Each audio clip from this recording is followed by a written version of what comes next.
Tendance hésitante sur le CAC 40 à la mi-journée, l'indice parisien tente un léger rebond depuis ce matin à la suite de 3 jours de baisse consécutive.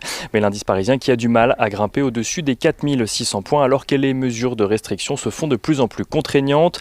Emmanuel Macron a en effet annoncé hier un confinement au niveau national afin d'endiguer la deuxième vague de l'épidémie.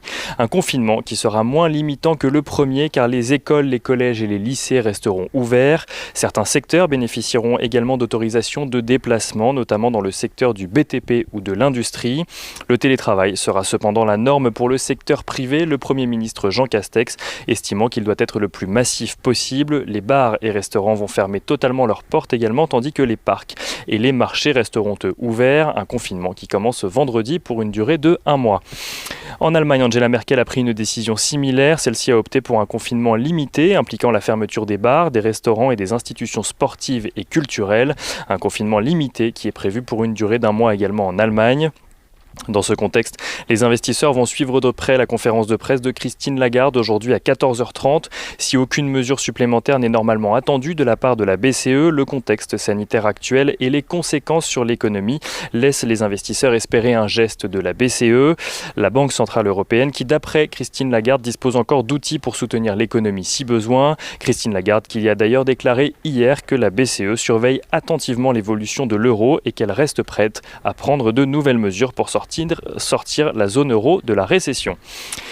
Du côté des valeurs, Orange annonce un chiffre d'affaires trimestriel en progression de 0,8% à 10,6 milliards d'euros, un chiffre au-dessus du consensus. Le groupe annonce également un EBITDA, à savoir un EBITDA after lease qui est le principal indicateur de sa rentabilité au-dessus du consensus également, même s'il recule de 0,4%. Le groupe a été touché par la crise liée à la pandémie, mais il annonce que l'impact sera beaucoup moins important au 4e trimestre. Sanofi annonce de son côté un chiffre d'affaires en progression de 5,7% à près de 9,5 milliards d'euros, grâce notamment à son vaccin contre la grippe, mais aussi grâce à son médicament Dupixent. Le groupe revoit à la hausse ses prévisions de bénéfices nets par action pour 2020 et anticipe désormais une croissance de 7 à 8%. Airbus annonce de son côté avoir réussi à dégager un flux de trésorerie disponible positif au 3e trimestre. Le groupe dit même espérer atteindre au moins l'équilibre pour le 4e trimestre. Des prévisions établies sur la base d'absence de nouvelles perturbations de l'économie mondiale ou du trafic aérien. Airbus qui n'a pas fourni de nouvelles prévisions pour le reste de l'année.